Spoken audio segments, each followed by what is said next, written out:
Are you a coach who's tired of drowning in complex marketing strategies? Welcome to Simple Client Attraction for Coaches, the bite sized podcast that transforms how women coaches attract their ideal clients without the complicated systems or endless marketing tasks. I'm your host, Sandra Fidelis, and each episode I bring you straight talking conversations with successful coaches and industry experts who share their most effective and simple client attraction strategies. Subscribe now and discover how to fill your practice with dream clients in less time than it takes to enjoy your morning coffee. I am so excited to share Desiree Stafford with you. So she helps coaches and consultants to really get clear within themselves who they're here to serve and to attract clients at the price that they would like. So basically, she helps people to get all of that junk and gunk out of the way that keeps them stuck undercharging and doing things in their business that are not very fun. And I just absolutely love her. I've spoken to her many, many times, and I'm really excited to share her with you. Super excited to be here. All right. So let's talk about messaging, because this is one of the areas, this is one of your areas of genius, if you will. What do you think is the one thing that trips up a lot of coaches and consultants when it comes to understanding their messaging and actually aligning with the right message? I think there are a few things. I would say the things that come top of mind is not being clear about exactly who they want to speak to. Perhaps not being clear about the results that they can help their clients get, or 100% confident in those results. And that typically looks like talking more about their process than the actual outcomes that the clients care about. So a lot of times what I see people doing is they're talking about the things that they care about, right? Which is a process. They're in love with that part. But they're not often talking to the clients about what the clients are lit up about, which are the outcomes, the results. And when they shift that, that's when everything changes, right? Because people buy what they want, not what they need, right? So it's our job to know what our people need, but it's also our job to communicate that value in a way that is a no-brainer for your clients. So you're working with people who've been in the business, who've had a business for several years. Yeah. Do you find that they still have trouble with messaging? For sure. And they've been making money and still have problems with messaging? Yes. Ooh, this is going to be a juicy thing, and I don't know if I want to say this just yet. Messaging really matters, but energy matters more. And so what happens a lot of times is people get excited about something. They create the offer for the first time. They're super excited. They go out in the marketplace, they're making some sales, or their clients get amazing results. They feel excited. They go out in the marketplace, they're making sales, right? Because the energy is in alignment with them attracting the sales. But what happens when a couple days go by or a couple weeks go by and you're not making sales, or a couple clients aren't getting the results, right? And that slowly chips away at your confidence. What happens to the message? It gets watered down.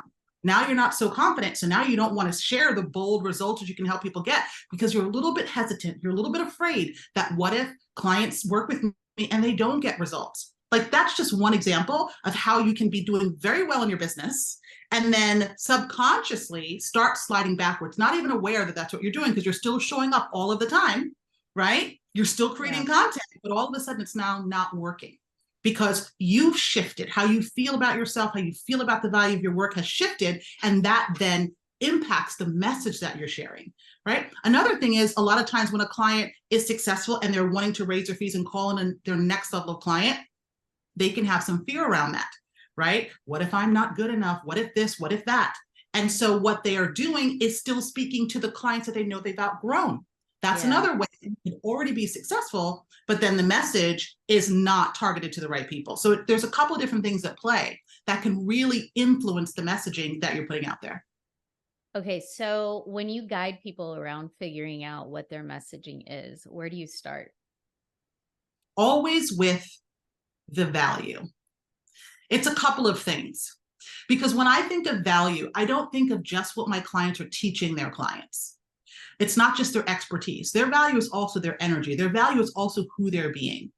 So it's a combination of things, right? It's number one, what's the value of the offer? Yes, but also who are you being? Because when you allow yourself to be who you really came here to be, you're magnetic to your people because your energy is open to inviting them in. But the words for the message naturally come to you. Right. So it's the combination of those things that help us really create a powerful message, because so many people think that it's just the copy. It's just the call to action. Do you know what I'm saying? It isn't. It's also the energy behind the copy that actually makes it magnetic. So identity is huge, right? Mm-hmm. And identity you can shift over time. You just have to know who it is that you want to be, how you want to show up. And it happens incrementally because you have to keep working on shifting your energy, right? You have to be able to become aware of the unconscious thoughts that are a match to the old identity, the version of you who doesn't have the steady flow of clients or who isn't charging what you want to charge yet, right? You've got to consciously choose over and over again that this is who I'm being now. I'm the badass. I'm the powerhouse. I'm the one who's sought after. I'm the thought leader. I'm the one that people want to work with, right? You have to do that work to shift the energy around the old stories, like let the old stories go so that you can live into this new story. And that's the main key. And again, from there, the words just flow in terms of, I mean, there are some things technically that you need to know, but I always tell my clients, I'm like, you're already a brilliant marketer. We are marketing all day, every day when we're lit up about something. We're marketing to our partner when we want our partner to do the thing that we want to do. We're marketing to our kids. We're marketing to our friends, right? We know how to market. It's just that when there's money involved, then all of a sudden we want to get it right. We want to be perfect. We don't want to say the wrong thing and lose sales. But that's all coming back to your sense of value and your own sense of, well, really your sense of worth, really. And then also your relationship with the value that you add to your clients' lives, right? Like it's you deciding. It is huge. It's you deciding that you matter no matter what, that you can help people. And there are people out there who want to work with you and you know how to communicate with those people, right? And so it's a lot of times when I'm helping my clients, it's the subtlest shift. It's the tiniest tweak that makes the biggest difference in their results when it comes to their messaging. Because you're taking them to the edge. For sure. A lot. You're oh my gosh. Like, I feel like you take them like right there on the edge of the cliff, right? Yeah. And then I want them to fly. Right. You want them to go. That's what they want anyway. That's what we all want, in my opinion. We're all here to expand. We're all here to play a bigger game, you know? Yeah. Yeah. And I mean, it's scary. It's very, very scary to go there because we want the comfort. We want the, you know, the knowing that we're going to be making that certain amount of money, at least monthly. Of course, we want to go to the next level, but there's also that, like, I need the safety. Right. But I agree with you. It's such an important human need, right? That safety. The thing that I help my clients understand is that they can create that safety, right? Your safety is not dependent upon your circumstances. It's not dependent on who buys and who thinks it's too expensive or whatever the case may be. Your safety is dependent on you. Your safety is dependent on you being willing to tell yourself the story that is a match to you creating the income that you want over and over and over again until you believe it. That's where your safety comes from. And when my clients get that, that's when they give themselves permission to really soar. I can't tell you how many clients have come and they're like, oh yeah, I want to do 15K, right? Like a 15K month is the dream. And then they do a 50K month, right? Yeah. Because they learn how to create that safety within. You have to learn how to, number one, be aware of when your nervous system is triggered, right? And learn how to calm it down. And then focus on what it is that you want to create, being that version of yourself now. It's a very simple process, not always easy to understand. There are a lot of different nuances, but it is a simple process, you know? Mm-hmm. And I don't know that I know that safety is an important human need, but I also believe that we also have a need for variety. I also believe that we have this desire, many of us anyway, at least the clients I work with, we have this desire for growth, right? We want to stretch. We just want to know that somebody's got our back. Like we're not out there all by ourselves. Like, you know what I mean? When you're in the right environment, when you're around the right people who like believe in you and will encourage you to do the thing that you know that you came here to do, there's no stopping you. So can you share with us a little bit about how was your journey? Like, what was your journey around? Because your messaging is pretty badass. I mean, it's really about, it is the mindset. It's everything you're talking about, but then it's like wrapped up with, you can make whatever monthly income you want, right? Yeah. So how did you put that messaging? How did you land on your messaging? It's really my truth. And I didn't get there directly. I got there, honestly, through a lot of trial and error. I got there through not being confident sharing my truth. I got there through, the early days of muting my message and biting my tongue and being afraid that people would think I was too much or too intimidating or too direct or too whatever, right? Because that was always the messaging that I got growing up, right? I was always too much. It made me feel ashamed of myself. It made me feel like there was something wrong with me. And so very often what I would do is hold back. And I kept holding back for a really long time until I got to this place where I was like, this sucks. Like, I would rather just not have this business. You know what I'm saying? Like, if I can't be who the hell I came here to be, I don't even want this shit anymore. And it came to that place. And then I was like, let me just hire somebody who can actually help me with this, because I had hired mentors from the very time I started this business. My coaching business is my third business. So I've had other businesses before. And honestly, right before I became a coach, I had I was a partner of a 7-figure business, and it tanked. Like, we did well for the first 2 years. We doubled our revenue, but then it didn't work out. And part of that was because I lost my voice in that partnership. Like, I didn't feel like I belonged there. I didn't feel like I knew enough. I had like imposter syndrome like crazy, right? And so when that business closed and my partner went off and made millions with new partners, I went back to work feeling like a complete failure. Like, I was not cut out to be an entrepreneur, which was a whole bunch of bullshit. But I didn't know that at that time, right? Like, what I did was I let that experience of failure become my identity, right? Like, I thought it meant something about me. And one of the things that I've learned throughout my journey is that success and failure are so closely linked. The people who are doing the big things that you see them doing that you want to do, they fail every fucking day. Do you see what I'm saying? Yeah. But they're willing to keep going, like getting back up. They're not willing to identify as a failure. They still identify as a winner, and they recognize that sometimes they missed the shot. Do you know what I'm saying? Like any professional athlete, sometimes they missed the shot. They're still a champion, right? Like, we have to start seeing ourselves the same way. And I had to learn that throughout my journey, because when I first started as a coach and mentor, so much of what I focused on was all the technical stuff, all the action related stuff that I needed to do, like, especially when it came to messaging. Oh, you have to find the right words, and you have to say it in this order, and you have to do like, I did all of that stuff, and it didn't change my results. I mean, I got okay results, but not the kind of results that I really wanted. And it got to that point, like I said, where I just got so frustrated. It felt like, I don't know, like, to me, when you're a powerhouse and you're here to do big things and you can feel yourself playing small, you get to this place where playing small is so painful that the only thing you can do is go big at that point. And that's what I wanted to do. So I, at that point, decided to hire someone who could actually help me with the inner working stuff, right? Not the outer game stuff, because I already had that mastered. So many of us do.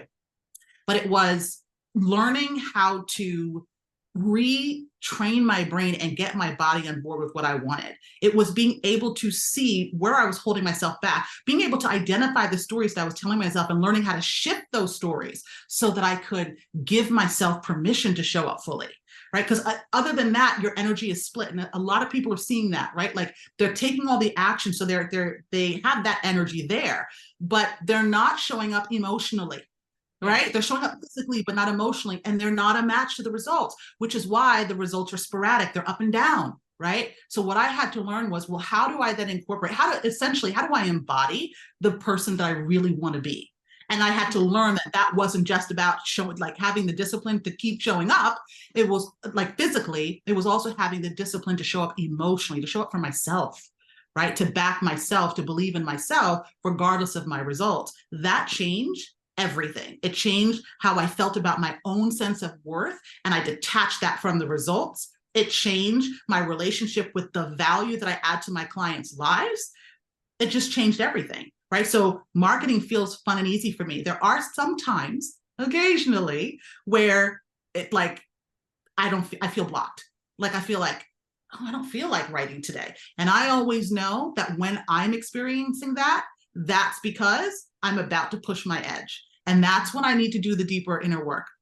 Because for me, part of my identity is that I have something of value to say every day, and that there are people out there who want to work with me. So that inspires me to show up every day. I still have to do work, right? Like, I still have to do the inner work every day, but I'll just say it like this. Some days it's like child's play, right? And then some days it takes a little bit more work, but I'm willing to do that because I know myself, and I know the way that I want to show up and play the game.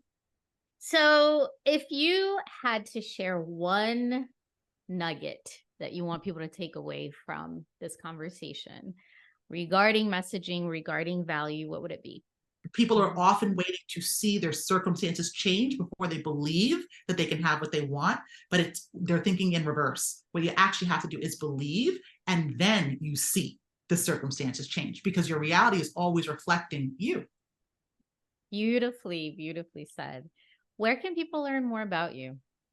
Oh, my website, powerhouseunleashed.com. Also on Facebook, LinkedIn, and Instagram. And do you have anything that you'd like to share with everyone? A freebie? Sure. Yeah, on my website, there's access to a free masterclass I did where I walk you through how my clients are adding 10K to 100K per month with a handful of high ticket clients. And it's such a great masterclass. So I would absolutely take advantage of that if you can. You and I always have such enlightening conversations, and I absolutely adore your work and speaking to you. So I will definitely have you back very, very soon to chat with everyone. Thank you. So much fun. Thank you. Thank you so much for joining us on another episode of Simple Client Attraction for Coaches. I hope today's bite-sized strategies have given you practical ideas you can implement right away in your coaching business. If you'd like to watch the video of our interview, then head on over to simpleclientattractionforcoaches.com. It's the name of the podcast.com. Did you find value in today's episode? If so, please share it with other coaches in your network who could benefit from these straightforward, bite-sized strategies. Your shares help us reach more coaches who might be struggling to attract their ideal clients.